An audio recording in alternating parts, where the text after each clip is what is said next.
mer et parce que les montagnes. Et en fait, entre chez mes parents et là où j'ai fait mes études supérieures, il y avait cet hôtel et en fait, je passais tous les jours devant. Je connaissais pas spécialement Romain Gary à ce moment-là, j'avais jamais lu. Il y a un petit panneau en fait qui est mis sur le mur, mais rien de plus. C'est devenu un immeuble d'habitation totalement normal.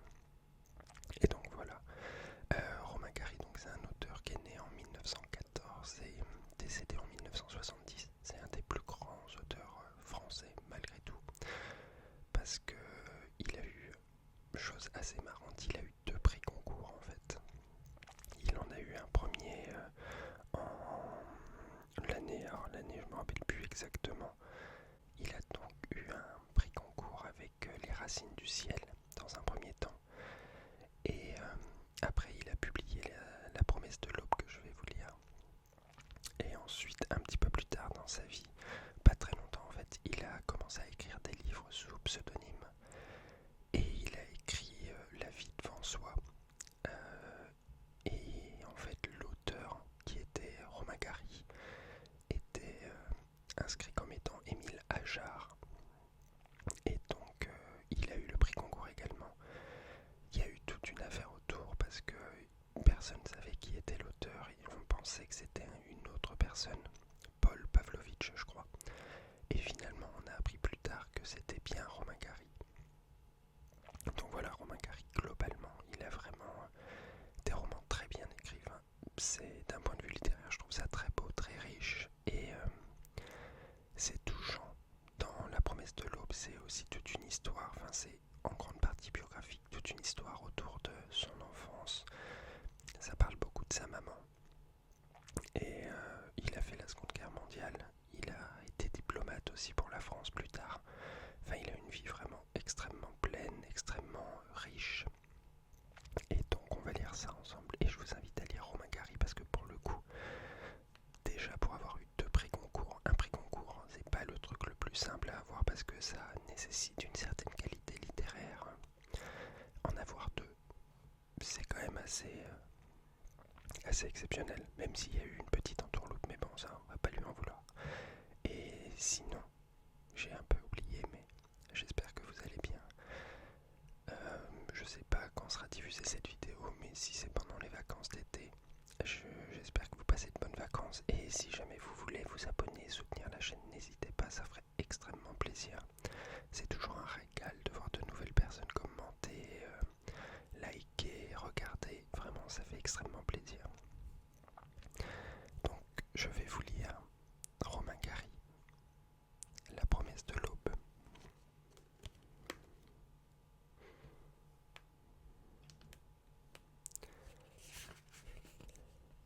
C'est fini, la plage de Big Shore est vide et je demeure couché sur le sable à l'endroit même où je suis tombé. La brume marine adoucit les choses, à l'horizon pas un mât, sur un rocher devant moi des milliers d'oiseaux, sur un autre une famille de phoques. Le père émerge inlassablement des flots, un poisson dans la gueule, luisant et dévoué. Les hirondelles de mer atterrissent parfois si près que je retiens mon souffle et que mon vieux besoin s'éveille et remue en moi. Encore un peu, et elles vont se poser sur mon visage, se blottir dans mon cou et dans mes bras, me recouvrir tout entier. À 44 ans, j'en suis encore à rêver de quelque tendresse essentielle. Il y a si longtemps que je suis étendu sans bouger sur la plage que les pélicans et les cormorans ont fini par former un cercle autour de moi. Et, tout à l'heure, un phoque s'est laissé porter par les vagues jusqu'à mes pieds. Il est resté là un long moment à me regarder tressé sur ses nageoires, et puis il est retourné à l'océan. Je lui ai souri, mais il est resté là, grave et un peu triste, comme s'il savait.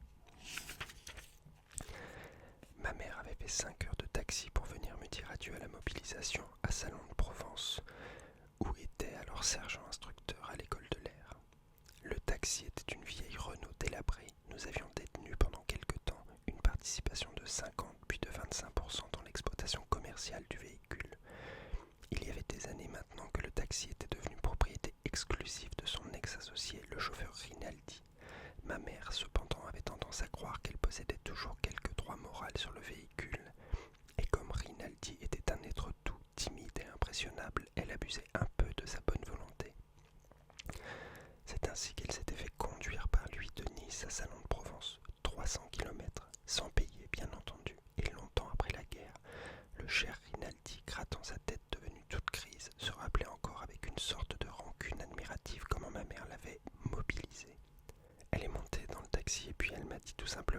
Salon de Provence, on va dire adieu à mon fils. J'ai essayé de me défendre, ça faisait une course de 10 heures aller-retour. Elle m'a immédiatement traité de mauvais français et elle a menacé d'appeler la police et de me faire arrêter parce qu'il y avait la mobilisation et que j'essayais de me dérober. Elle était installée dans mon taxi avec tous ses paquets pour vous, des saucissons, des jambons, des pots de confiture, et elle me répétait que son fils était un héros, qu'elle voulait l'embrasser encore une fois et que je n'avais pas à discuter. Puis elle a pleuré un peu. Votre vieille dame, elle a toujours pleuré comme un enfant, et quand je l'ai vue là, dans mon taxi, après tant d'années qu'on se connaissait, pleurant silencieusement, avec son air de chien battu, je vous demande pardon, monsieur Romain, mais vous savez bien comment elle était. J'ai pas pu dire non. J'avais pas d'enfant. Tout foutait le camp de toute façon. On n'en était plus à une course de taxi près, même une de 500 km. J'ai dit bon, on y va, mais vous allez rembourser l'essence, pour le principe. Elle a toujours considéré qu'elle avait conservé un droit sur le taxi juste parce qu'on a été associés. 7 ans plus tôt. Ça fait rien, vous pouvez dire qu'elle vous aimait. Elle aurait fait n'importe quoi pour vous. Je l'ai vue descendre du taxi devant la cantine, la canne à la main, une gauloise aux lèvres et, sous le regard goguenard des troufions, elle m'ouvrit ses bras d'un geste théâtral, attendant que son fils s'y jetât, selon la meilleure tradition.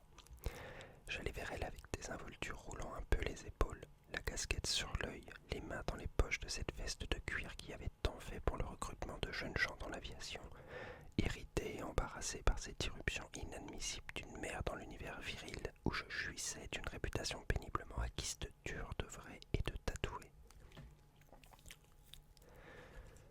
Je l'embrassais avec toute la froideur amusée dont j'étais capable et tentais en vain de la manœuvrer habilement derrière le taxi afin de la dérober au regard, mais elle fit simplement un pas en arrière pour mieux m'admirer, et, le visage radieux, les yeux émerveillés, une main sur le cœur, aspirant bruyamment l'air par le nez, ce qui était toujours chez elle un signe d'intense satisfaction, elle s'exclama d'une voix que tout le monde entendit, et avec un fort accent russe, « Guinemer, tu seras un second Guinemer, tu verras, ta mère a toujours raison. » Je sentis le sang me brûler la figure. J'entendis les rires derrière mon dos et déjà avec un geste menaçant de la canne vers la soldatesque, hilar étalée devant le café, elle proclamait sur le mode inspiré « Tu seras un héros, tu seras général Gabriel D'Annunzio, ambassadeur de France. Tous ces voyous ne savent pas qui tu es. » Je crois que jamais un fils n'a haï sa mère autant que moi à ce moment-là, mais alors que j'essayais de lui expliquer dans un murmure rageur qu'elle me compromettait irrémédiablement aux yeux de l'armée de l'air et que je faisais un nouvel effort pour la pousser derrière le taxi, son visage prit une expression désemparée. Ses lèvres se mirent à trembler et j'entendis une fois de plus la formule intolérable devenue depuis longtemps classique dans nos rapports. « Alors, tu as honte de ta vieille mère ?» D'un seul coup, tous les oripeaux de la fausse virilité, de vanité, de dureté dont je m'étais si laborieusement paré tombèrent à mes pieds. J'entourais ses épaules de mes bras, cependant que, dès ma main libre, j'esquissais à l'intention de mes camarades ce geste expressif.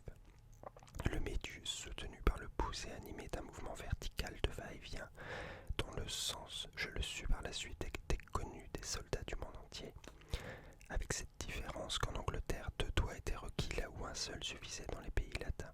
C'est une question de tempérament. Je n'entendais plus les rires, je ne voyais plus les regards moqueurs, j'entourais ses épaules de mon bras et je pensais à toutes les batailles que j'allais livrer pour elle, à la promesse que je m'étais faite à l'aube de ma vie de lui rendre justice, de donner un sens à son sacrifice et de revenir un jour à la maison. Après avoir disputé victorieusement la possession du monde à ceux dont j'avais si bien appris à connaître, dès mes premiers pas, la puissance et la cruauté. Encore aujourd'hui, plus de 20 ans après, alors que tout est dit et que je demeure étendu sur mon rocher de Big Shore, au bord de l'océan, et que seuls les phoques font entendre leurs cris dans la grande solitude marine, où les baleines passent parfois avec leurs jets d'eau minuscules et dérisoires dans l'immensité. Encore aujourd'hui, alors que tout semble vide, je n'ai qu'à lever les yeux pour voir la cohorte ennemie qui se penche sur moi, à la recherche de quelques signes de défaite ou de soumission. J'étais un enfant lorsque ma mère pour la première fois m'apprit leur existence, avant Blanche-Neige, avant le Chaboté, avant les 7 nains et la fée Carabosse. Ils vinrent se ranger autour de moi et ne me quittèrent plus jamais.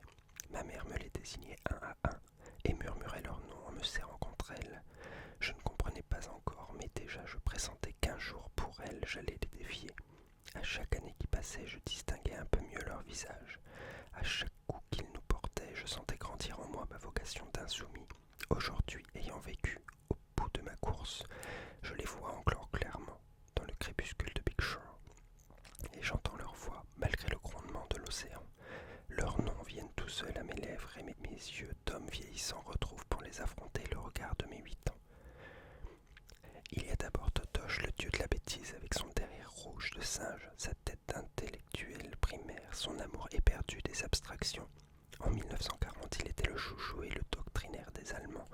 Aujourd'hui, il se réfugie de plus en plus dans la science pure, et on peut le voir souvent penché sur l'épaule de nos savants. À chaque explosion nucléaire, son ombre se dresse un peu plus haut sur la Terre. Sa ruse préférée consiste à donner à la bêtise une forme géniale et à recruter parmi nos grands hommes pour assurer notre propre destruction.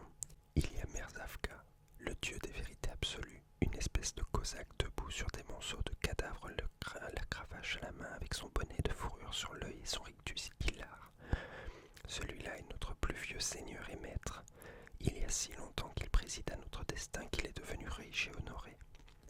Chaque fois qu'il tue, torture et opprime au nom des vérités absolues, religieuses, politiques ou morales, la moitié de l'humanité lui lèche les bottes avec attendrissement.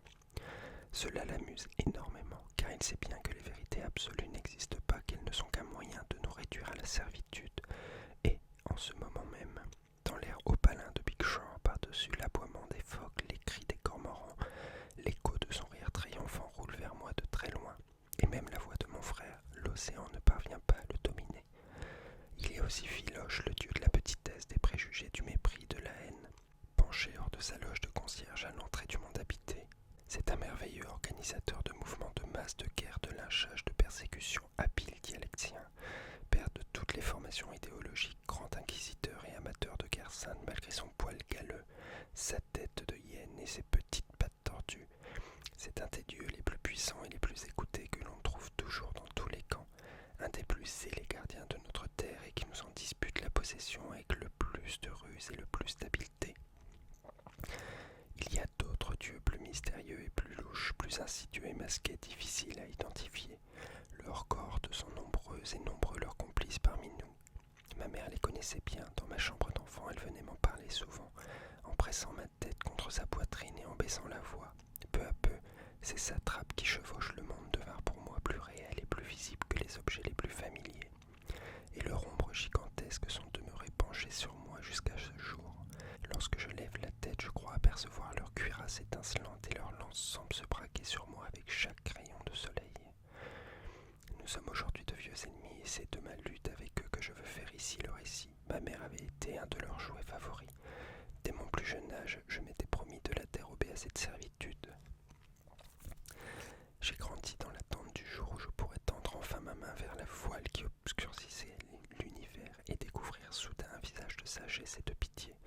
J'ai voulu disputer aux dieux absurdes et ivres de leur puissance la possession du monde et rendre la terre à ceux qui l'habitent de leur courage et de leur amour. C'était donc le premier chapitre. Je vais peut-être lire un petit peu le second chapitre parce que ça me paraît relativement rapide là. Donc comme vous voyez, en termes d'écriture, moi je trouve ça admirable. Enfin, c'est plein de formules, plein d'images. C'est très bien écrit. Les phrases sont magnifiquement construite, c'est long mais c'est beau en fait et on tourne autour d'une idée pour arriver jusqu'à son essence. Je trouve ça extrêmement poétique en fait, il y a pas mal d'écrivains qui écrivent de matière relativement prosaïque, très droite, très factuelle. Et là en fait c'est factuel et en même temps esthétique, on habille le propos et en fait on en arrive au point où on comprend que c'est un hommage à sa mère qu'il est en train d'écrire, qui va raconter sa vie pour rendre hommage à celle qui lui a donné, celle-ci en fait, qui lui a donné la vie. Et c'est une sorte un peu, on pourrait considérer ça comme un roman de la maturité, un roman qui permet entre guillemets de boucler la boucle, de dire les choses telles qu'elles sont, telles qu'elles ont été. Et comme c'est dit, il a un certain âge quand il a écrit ce livre, il n'était pas jeune. Enfin, toujours pareil, des écrivains jeunes qui écrivent des livres extrêmement matures, il y en a très peu. Et il y en a eu évidemment, mais il y en a très nécessite d'avoir vécu, d'avoir traversé des épreuves ou pas. En fait, il n'y a pas nécessairement besoin d'avoir traversé des épreuves. Il y a ce mythe de l'artiste maudit qui a souffert et tout. Évidemment que piocher dans son expérience qui peut être négative aide à construire quelque chose, mais c'est pas toujours nécessaire. Il y a de très bons auteurs qui ont une vie relativement classique, plus ou moins privilégiée, mais sans souffrance hors norme en fait. Mais à partir du moment où on sait dire les choses, où on sait raconter, c'est un talent en fait de savoir raconter une histoire, de savoir emporter les gens et les amener là où on veut les amener, leur dire parfois quelque chose de très basique, mais d'une manière tellement exceptionnelle qu'on a l'impression d'avoir voyagé, d'avoir vécu une aventure.